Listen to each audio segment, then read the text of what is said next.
की आतंकी कार्रवाइयाँ। और आपको याद होगा जहाँ अप्रैल में मई में इस तरह के अटैक हुए, वनगाम हंदवाड़ा में, सोपुर में सीआरपी के ऊपर 2 हमले हुए, जहाँ दोनों जगह पे सीआरपी के 3 जवान मारे गए। उसके बाद फिर एक हमला हुआ, उसमें सीआरपी का 1 जवान मारा गया। उसके अलावा एक अटैक में हमारा एसपीओ शहीद हुआ और उसके साथ एक सिविलियन की भी डेथ हुई। और फिर सोपुर के बाज़ार के अंदर जो अटैक किया ग्रेनेड से, उसमें 20 के करीब सिविलियन जख्मी हुए। और मुझे अभी बताया गया कि उससे पहले नासिर ने एक आर्मी के एक जवान की भी हत्या की थी इसी एरिया में। मुझे अभी कमांडेंट साहब, ब्रिगेडियर साहब ने बताया जब वो नया एक्टिव हुआ था। आपको याद होगा कि जब छोटी उम्र में ये नासिर आतंकी बना था, दहशतगर्द बना था, तो इसका बहुत चर्चा हुआ। पाकिस्तान गया, ट्रेनिंग हासिल करी और पिछले थोड़े अरसे के दौरान ही ये बहुत खूंखार आतंकी दहशतगर्द यहाँ पर बन के उभरा और एक के बाद एक अटैक इसने किया। नॉलेज में आपकी शेयरिंग में आया कि नहीं आया, जो सोपुर में अटैक इसने किया था उसकी लाइव वीडियो हमारे पास मौजूद थी, जो कुछ मीडिया सर्कल्स में भी गई होगी।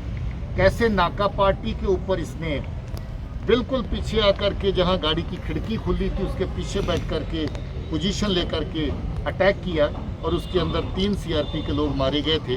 अगर आप लोग देखना चाहेंगे तो आईजी साहब के पास अभी भी वो मौजूद है वीडियो, क्योंकि वो वीडियो उसी के ऊपर लगी हुई, गाड़ी के ऊपर लगे हुए कैमरे के अंदर वो वीडियो कैद हुई थी और अभी तक उसका रिकॉर्ड हमारे पास मौजूद है कि नासिर ने वो अटैक सोपुर में कैसे किया जिसमें सीआरपी के 3 लोगों की हत्या हुई। मैं जो समझता हूँ कि पिछले 4 रोज़ के अंदर 3 जगह पे जो ऑपरेशन हुए, कल एक साथ ही साथ ऑपरेशन शोपियाँ में भी चल रहा था जिसमें एक आतंकी हिजबुल मुजाहिदीन का मारा गया, तालिब हुसैन। 3 आतंकी करीरी में जो 3 दिन पहले इनकाउंटर हुआ उसमें मारे गए और ये 2 आतंकी जहाँ पर मारे गए, इनमें से 4 दहशतगर्द जो हैं वो ए और A+ लेवल के हैं, यानी टॉप कैटेगरी में जो आते हैं। अगर कश्मीर के पूरे लोगों के टॉप 60 की लिस्ट आप निकालें तो टॉप 10 में या टॉप 20 में आने वाले जो 4 कमांडर इसके अंदर मौजूद हैं।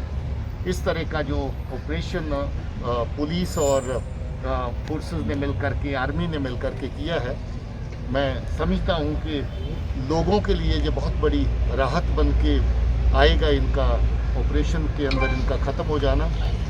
क्योंकि जैसे सजाद हैदर ने बहुत बड़ी तादाद में लोकल लड़कों को मोटिवेट करके मिलिटेंट बनाया था, किसके माँ बाप को खुशी होती है कि उसका बच्चा आतंकी बने? किसके माँ बाप को अच्छा लगता है कि उसका बच्चा दहशतगर्द बने? मगर उनको बार बार रेडिकलाइज करना, उनके पीछे पड़ना, उनको अपने साथ चलाना और फिर उनको आतंकी बनाना। हाल ही में परसों हंदवाड़ा पुलिस ने ऐसा एक आतंकी पकड़ा है जो बांडीपुरा में वेपन लेने के लिए आया था ताकि वो मिलिटेंसी ज्वाइन कर सके।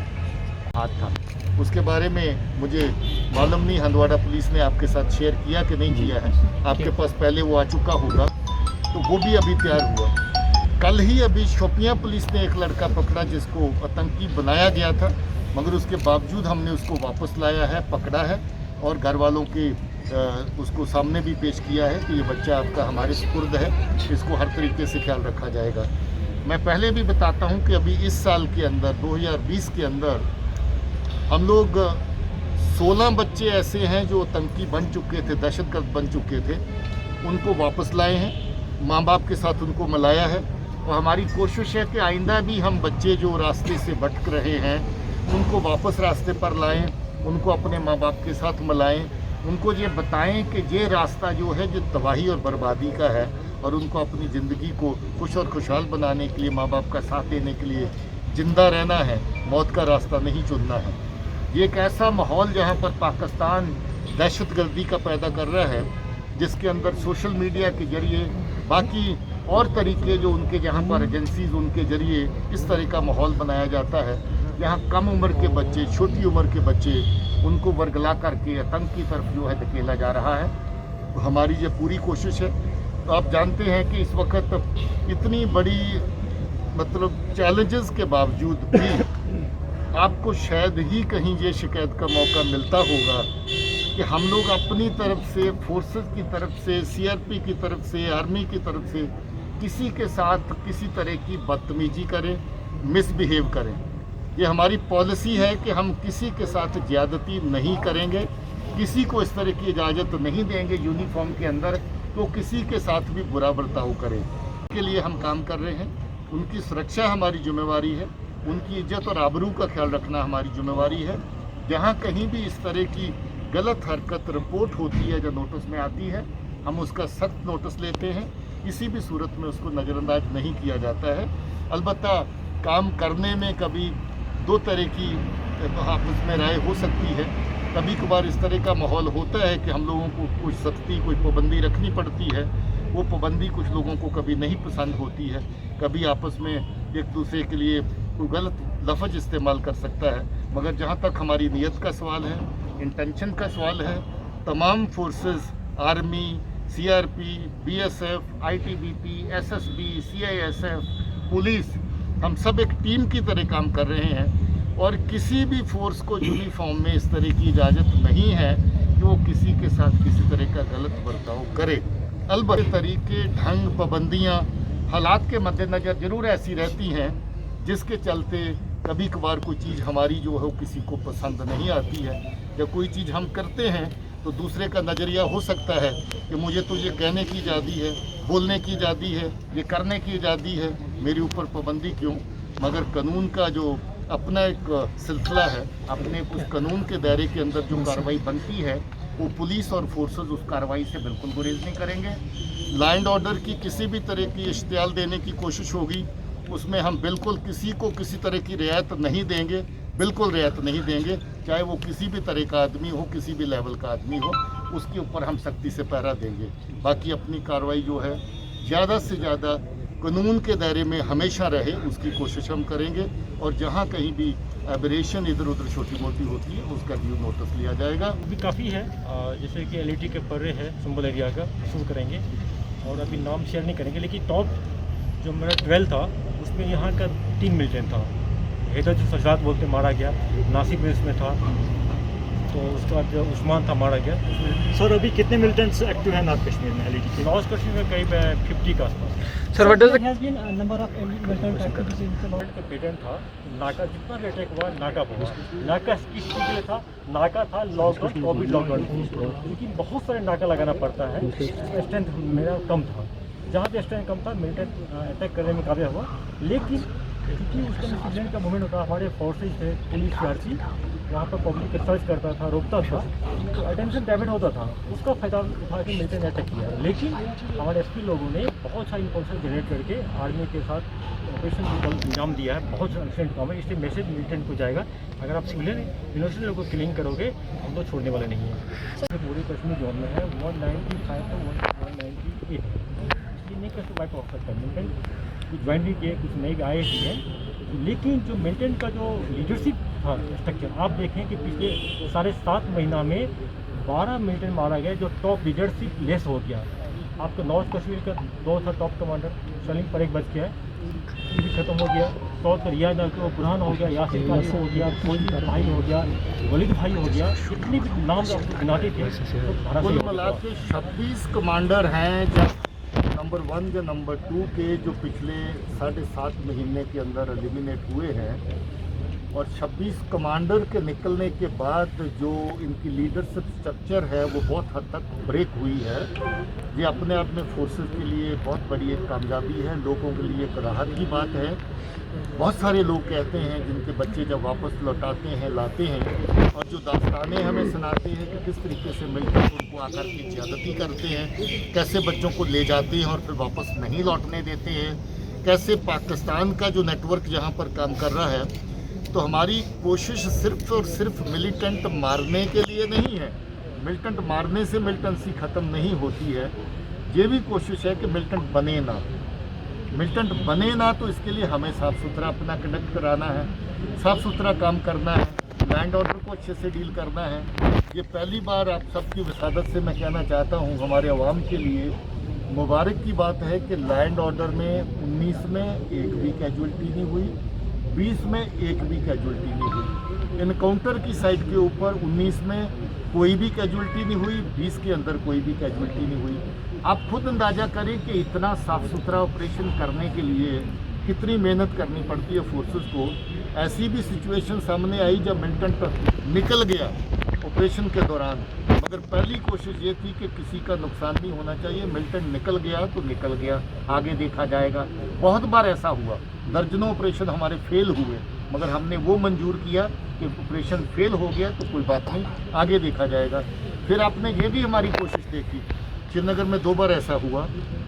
जिस वक्त एनकाउंटर चला पता चला कि लोकल लड़का इसमें शामिल है, इसके अंदर है।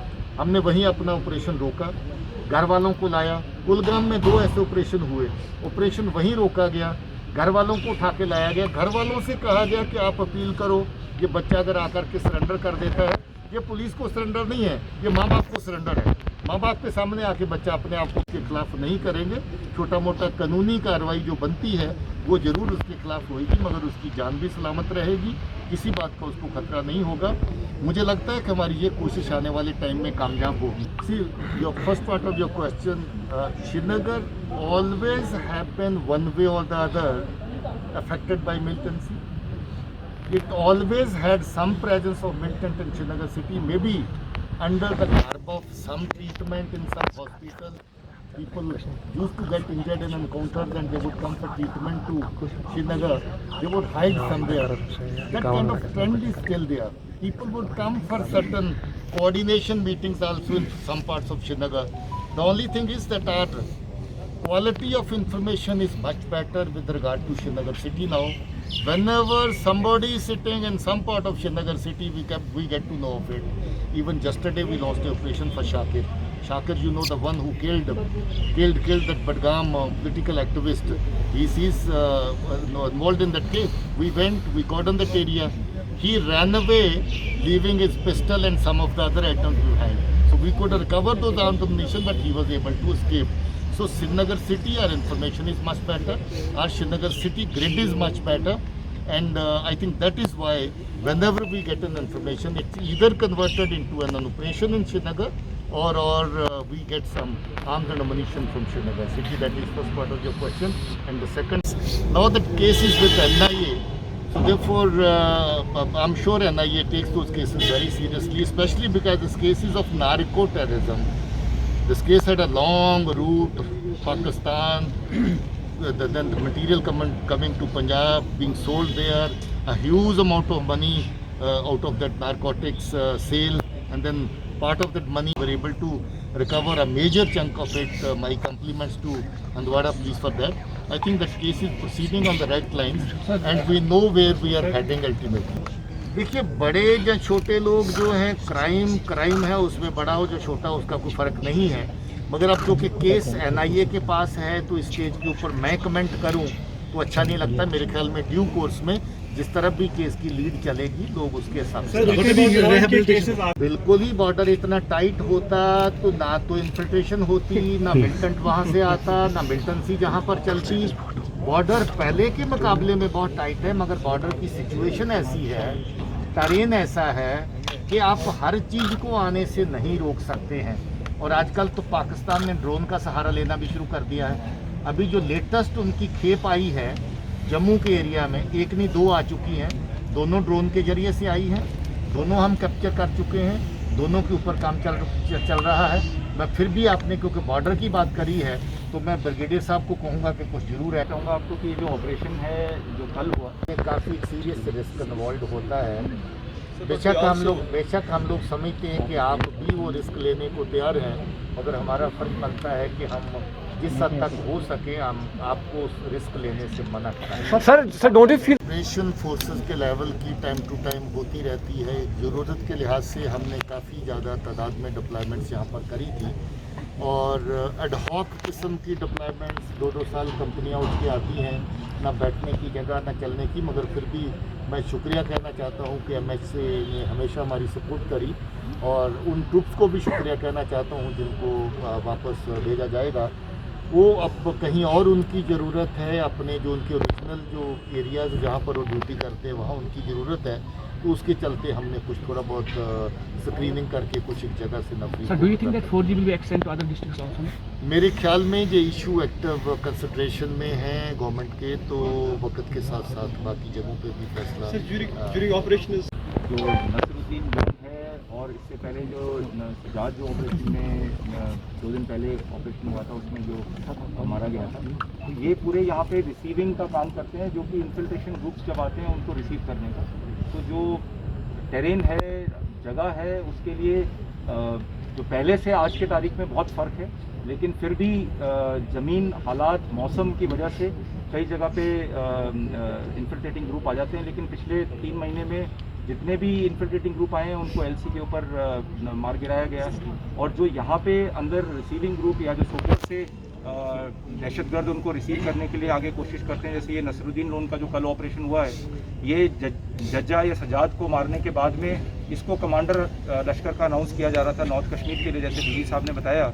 और उसके बाद यहाँ पे वो कुछ ऐसी कार्रवाई करने आना चाहता था जिससे कि उसका कमांडर के नाम पे एक रुतबा बने, लेकिन उससे पहले ही मल्टीपल एम्बुशेस और पार्टियाँ जो कॉर्डन में रात को लगाई गई, उससे ये ऑपरेशन में सक्सेस मिली हमें।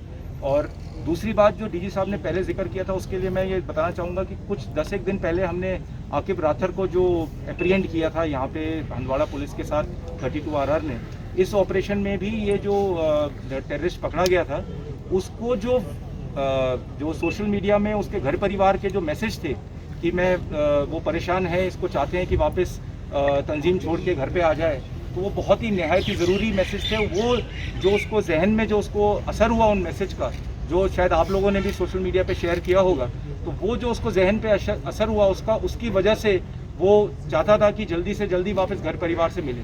तो ये बहुत ज़रूरी है कि आप ये आवाम के पास और सब लोगों के पास पहुँचाएँ ये संदेश जो घर परिवार वाले अपने बच्चों को कहना चाहते हैं और बुलाना चाहते हैं वापस, ताकि ये गलत रास्ते को छोड़ के वापस आएँ।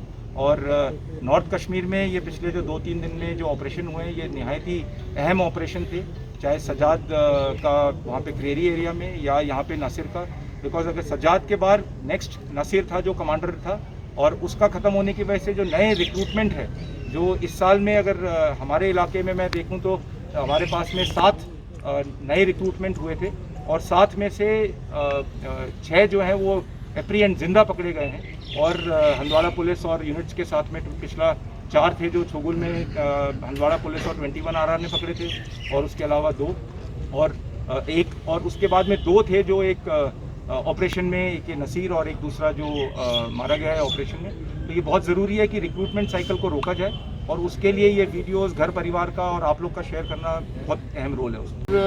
का जो सिलसिला है उस पर क्योंकि कुछ डाउट्स मीडिया सर्कल्स में कुछ फैमिली परिवार की तरफ से हमारे सामने आए थे, उसमें आदमी की तरफ से एक high level court of inquiry order की है जो काफ़ी आगे प्रोग्रेस कर चुकी है। अभी उनकी तरफ से पब्लिक नोटिस आया है कि जो भी उस इंक्वायरी के अंदर आकर के किसी भी तरह का बयान देना चाहता है, किसी भी तरह की खबर देना चाहता है, वो आकर के कोर्ट ऑफ इंक्वायरी के सामने पेश होकर के अपना कहे। जहाँ तक कि उस परिवार के लोगों को भी बुलाया जा रहा है कि वो भी आकर के अपनी बात कहें कि उनके बच्चे कब निकले, कैसे निकले, किस हालात में निकले, कब तक रब्ता हुआ, वो चीज़ें देखी जा रही है आर्मी की तरफ से।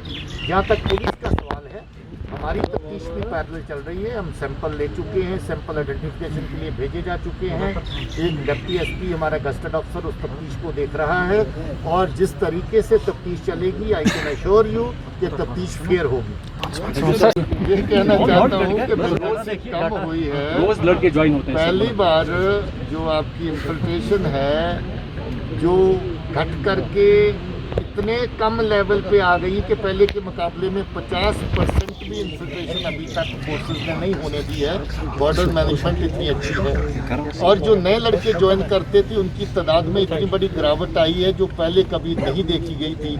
मुझे लगता है कि हमारी अपील लोग सुन रहे हैं, बच्चे सुन रहे हैं, और मैं चाहता हूं कि ये बात फिर से बच्चे सुने कि इस रास्ते पे हमने नहीं चलना। Situation is improving in north Kashmir. अगर कोई इंसिडेंट होता है और उसके बाद उसका फॉलो अप ना हो, काम ना हो, और जो परपिट्रेटर है उसको लॉ के दायरे में ना लाया जाए या ख़त्म ना किया जाए, तब तो सिचुएशन ग्रिम होती है।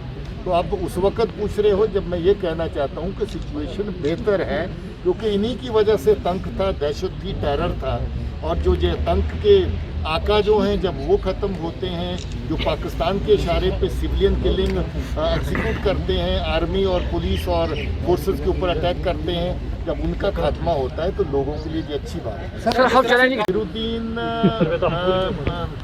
वाकया में एक बहुत ही एक शार्प शूटर था, जिसकी मिसाल अभी आपको सामने पेश कर रहे थे कि सीआरपी के नाके पर लगी हुई गाड़ी की खिड़की के अंदर से फायर करके 3 सीआरपी वालों को मारना ये जाहिर करता है कि वाकया ही वो शार्प शूटर था और बहुत अच्छा शूटर था। मगर ये है कि अब उसका खात्मा हुआ है, तो मतलब कोई गलत लफ्ज़ मरने वाले के लिए हम sir how will take it माने कैसे है, जैसे मतलब ठीक है हो गया, इसमें आने वाले टाइम पे नुकसान कम होगा। ठीक है, हर ऑपरेशन लोगों के लिए कामयाबी है, हम तो इंस्ट्रूमेंट हैं कि जहाँ पर पीस और स्ट्रांग हो, ये कामयाबी लोगों के लिए। एक महीना पहले इनफैक्ट की फर्स्ट वीक ऑफ जुलाई में सज्जाद हैदर एक ऑडियो जारी किया था, जिसमें आप लोग सब सस्पेंड किए थे, और उसमें 2 चीज़ क्या था कि प्रो इंडियन जर्नलिस्ट, इसका वर्डिंग था जेकेपी और पॉलिटिकल वर्कर को टारगेट करेंगे, और आईजी कश्मीर को वार्न किया गया कि आप अगर हम मिलिटेंट की फैमिली को तंग करोगे तो हम जेके फैमिली को मारेंगे। अब मैं ये आवाम से कहना चाहता हूँ कि जम्मू कश्मीर पुलिस किसी मिलिटेंट फैमिली को तंग नहीं किया है, नहीं करेगा। हाँ, अब्बास जो एचएम का कमांडर है, उसके सिस्टर को हम लोग बुक किए, अरेस्ट किए, उसके खिलाफ बहुत सारे एविडेंस हैं। ऑनरेबल कोर्ट भी उनको बेल देने से इनकार कर दिया है, और जो तौसीफ मिलिटेंट थी उसकी माँ है, तो हाईली मोटिवेटेड लेडी है। मैं इसका रिस्पेक्ट करता हूँ एज ए वुमेन, बट उनका जो काम है वो इलीगल है, इसलिए कोर्ट उसको सिर्फ अरेस्ट किया गया। और किसी मैंने मिलिटेंट की फैमिली को हम रेस्पेक्ट करते हैं, किसी को तंग नहीं करते हैं। आप लोग आवाम को बताइए कि मिलिटेंट ये गलत फैला, जो सजाद मारा गया, ऊपर वाले ने उनको सजा दे दिया है, लेकिन गलत फैलाया ये कि जेएनके पुलिस जो है मिलिटेंट की फैमिली को तंग करता है, टोटली सरासर गलत है।